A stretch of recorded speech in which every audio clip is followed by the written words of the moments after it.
amanya n'eddoboozi Senga Sebbanga nga tuli wano ku Sheraton Hotel ekintu kyakutte dda.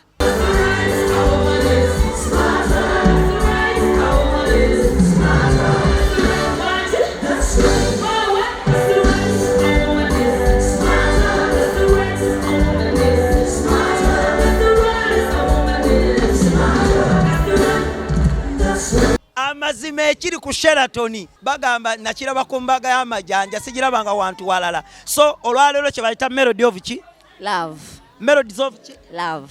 Ne bannange abaana nga mwasazeeko abakabi mukikola mutya? Antutegeera good music buli ali wano nga ategeera good music alina kuba wakabi.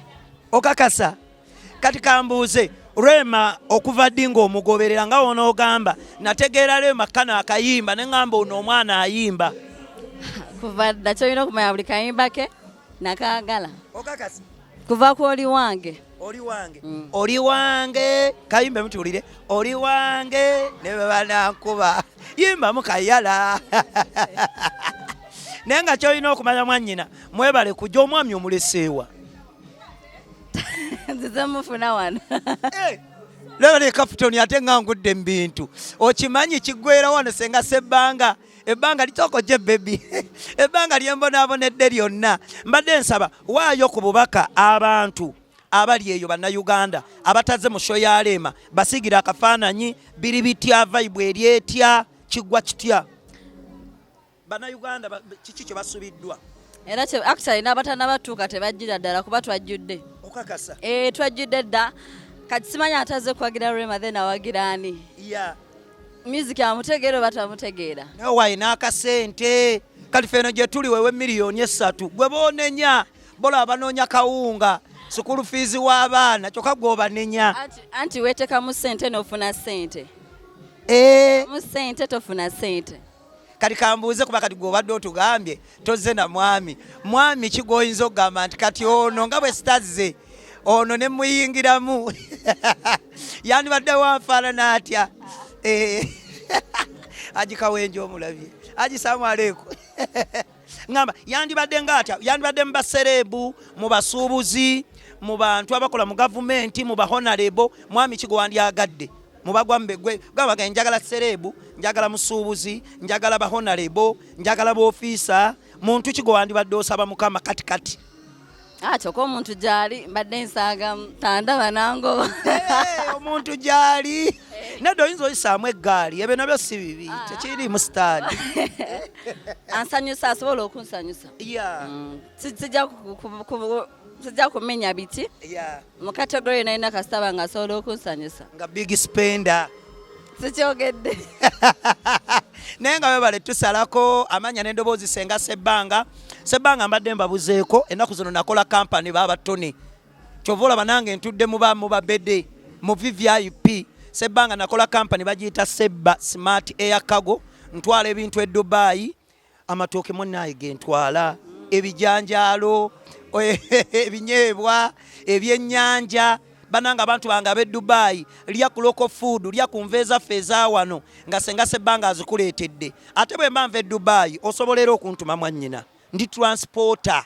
Ndi musuubuzi ate transporter. Tosobola okuntuma nengana ne nkusuubuliza ebintu ne mbikuleetera. Byonna by'oyagala gwe ky'ogamba nti kino oba ngoye oba masimu oba zi laptop oba spare wa mmotoka. So osobola okuntuma ne mbikuleetera. Ate naawe aliyo ng'oyina ebintu byo.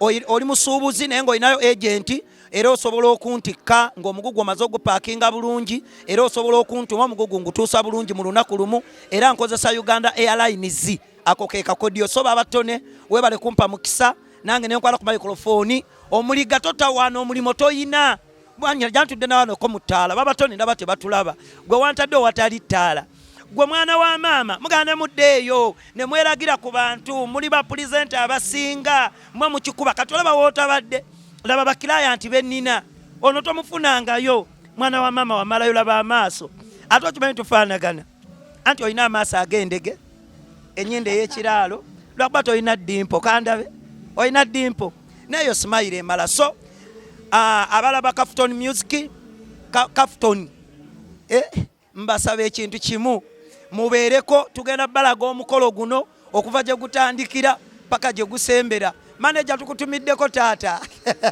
ffe twatandise dda tusimbudde so abakyali ewaka mwanguwe nammwe abatuuse musuubire ekintu ekirungi ennyo Senga Sebbanga comedy nkyamukola era nziza owerekera ku maama wange Rema Namakula olw'ensonga ayimba bulungi era ngenda kupafominga kubanga ffe baana bazaatambula nabo abakuba ekintu ngenda zanya comedy olwaleero mugenda seka n'enzigi z'emmanju zeggule ekirala Kafutoni maama wange ono manyi lwaki ndi smart bwe nti ono Rema maama wange anzaala ye Namakula Reste ono gwe tuzobererawo leero ye Namakula Rema kitegeeza ndi ne maama wange era taata omukulu taata wange omulungi amuza Sebunya oyina omutabani wo Sebbanga ali eno lwakuba yakupaalako n'essaawa yonna nzija ewaka era aboolugave sibakuba kigo kojja Misa Kisemakula kojja Bukyaze buli wa lugave yenna aboolugave muli bamaama muli bakojja omubala gwammwe gwe gunsanyula bompa akawala ako ng'ebbanja likoze eki era babatone wano sina kyemmanja ba lugave ebbanja likoze eki ebbanja liwedde buli awo omukyala ekitiibwa buli mukyala ayina gy'oli akuweereza buli mukyala akola obutaweera ofuba okulaba ng'olwomutawula akuweereza bamaama abatoba kulabirira abaana nakuziba omukwabo alisinga omwana n'atoba bana omukyala oli yatoba nga nabanyumiriza simala banange yabonaabona oba yalina talenti mu kubonaabona nze sikitegeera mamange eraba ennaku eriijo nzijukira nigamba naye ono naberawo ntya navaawo ntya nenfuka ono Rema abatuuziza mwenna wano mukyala Mida nabbosa yabonaabona nga bwafuna ez'ennyaanya tafuna za katungulu bafuna ettooke eba Christmas neteekamu akatungulu nga tebuli yadde akalweko netukalya mukyala nabbosa yabonaabona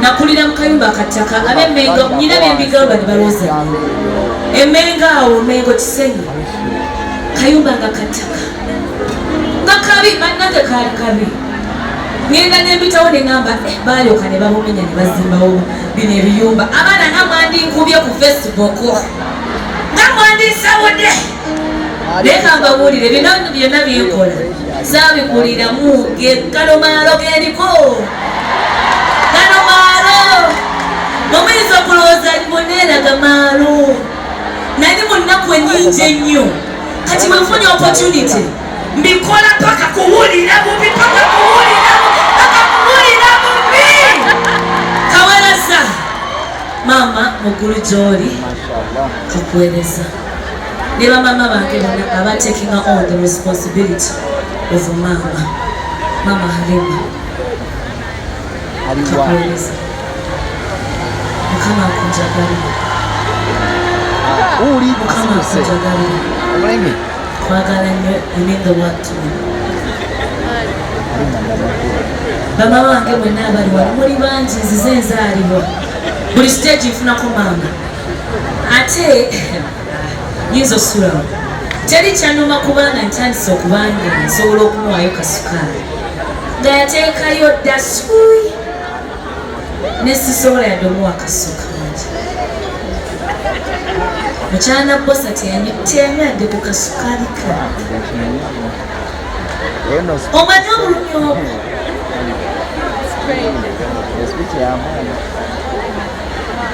yadde kasukaali ka naye nga mukama bambi nsonyiwa I want to pay tribute to my mom. I want to just pay this tribute izikiriza mukwana Mama yonna gy'oli nkuweereza olinga luno. You inspired me so much. DJ! Mpasi tuli ku live. Nvuddeko. Kuba tugende. Azako limbalama. Morris Cakes and Events Limited bakola cakes eza birthday okwanjula baby shower bridal shower mu buli design yonna gy'oyagala traditional cakes n'ebika ebirala kosa n'okutegeka emikolo ne girabika bulungi. Basangibwa wa Kaliga okumpi n'akatale k'aba veteran ku namba z'essimu z'olaba wansi awo ku call ne WhatsApp kola order cake kutuukako yonna gy'owangaalira. Byonna oyagala bibajje bitanda dining oyagala ntebe ennungi za class ziriko oyagala ordrops ez'omulembe oba oyagala duvet bed covers ez'omulembe oyagala kibitanda bine bitagwamo bitagombe bitalumya mugongo byonna Faruku Nsanzi basangwa kibuye ku Ntebe Road bali opposite ne Petroske okumpi ne Keti Motors genda obakubire kusima namba za simu ziri wansawo yogerako nabo jango lambule jango gule. Amanya nze Nsuga Mustafa nkola ne Ali Hila Holdings Uganda Limited tuli bakozi ba biodigester wamu n'okuzimba okwenjawulo.